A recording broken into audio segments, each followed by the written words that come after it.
Hi everybody, thank you for joining me today. I'm going to be sharing an art journal page with you.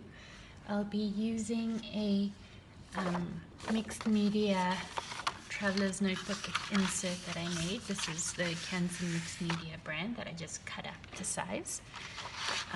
I've used some of my stamps. I pre-did this portion.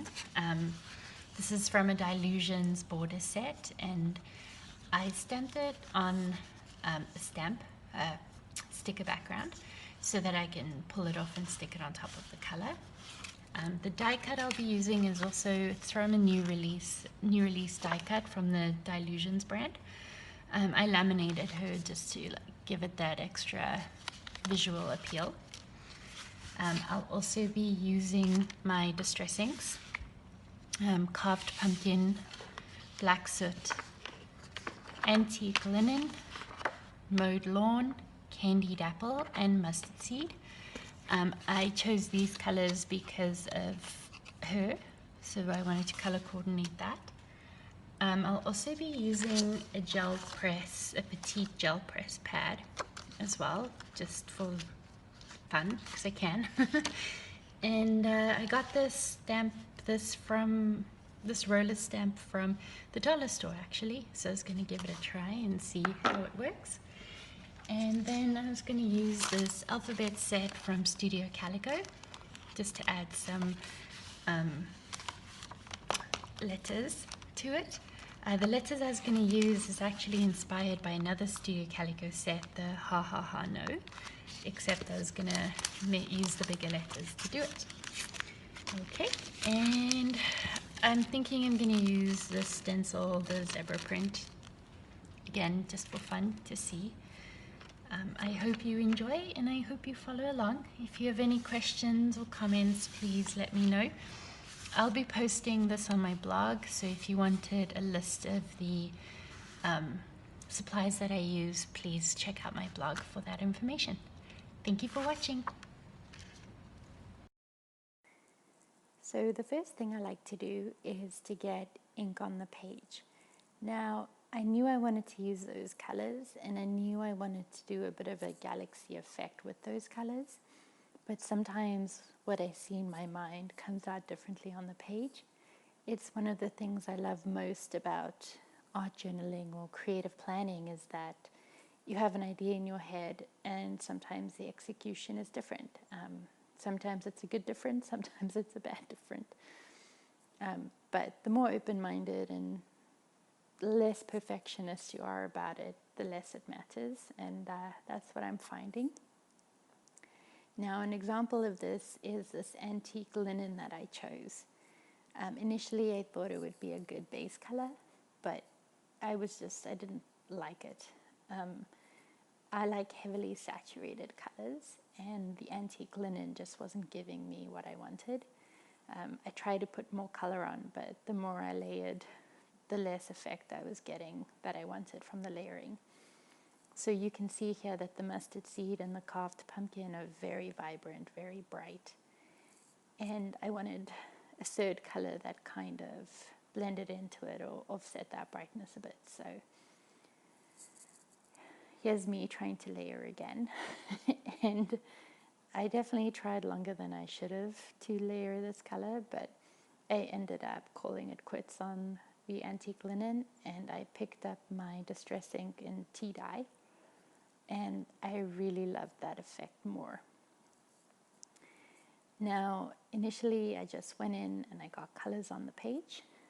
You will see me go back in and add more color and use that second layer of color to blend.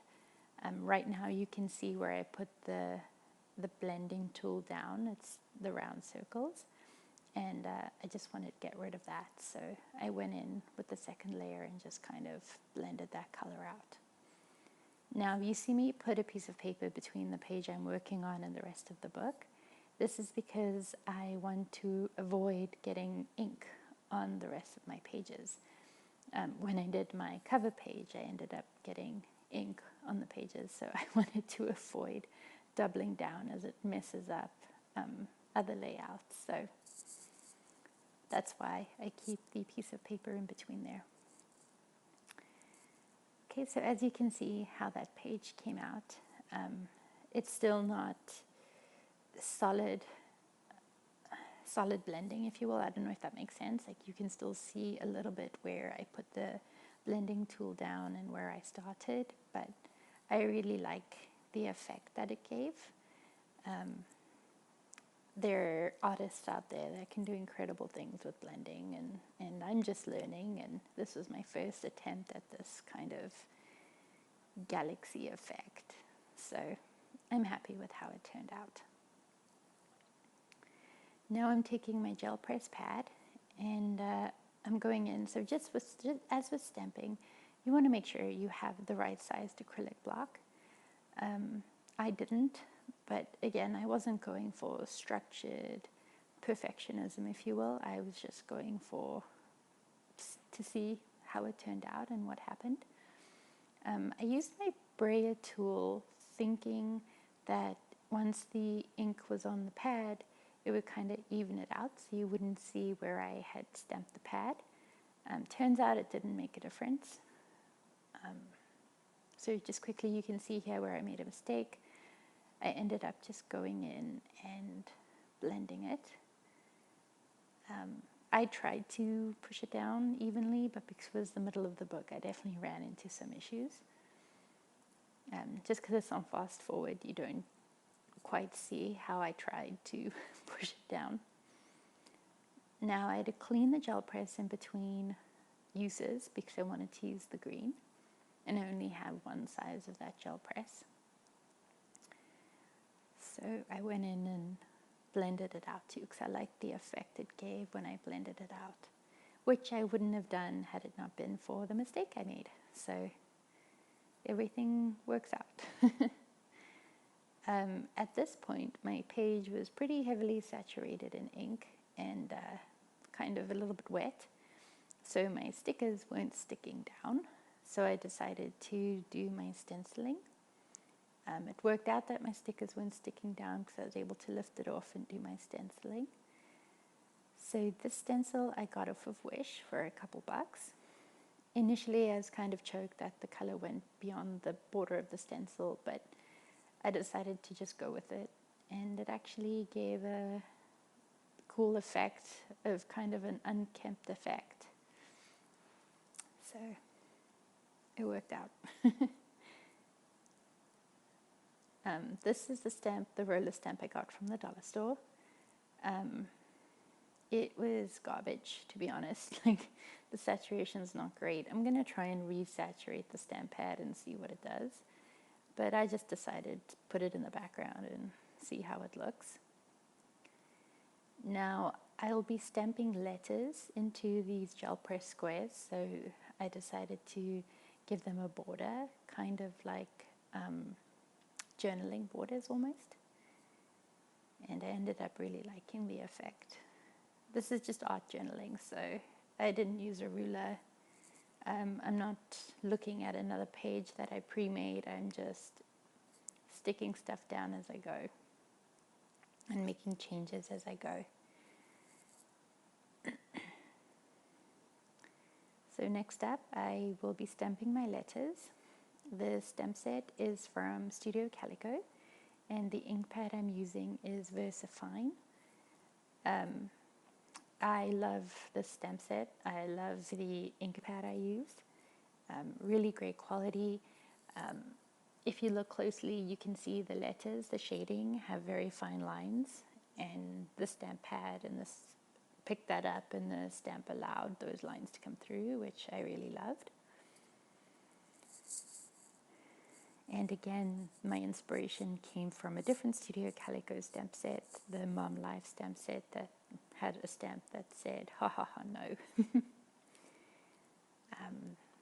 I'm about to use another Studio Calico alphabet set, and I just wanted to add some more letters into the background. As you can see, I messed up there, so I just had to carefully go in and measure it out, or match it up.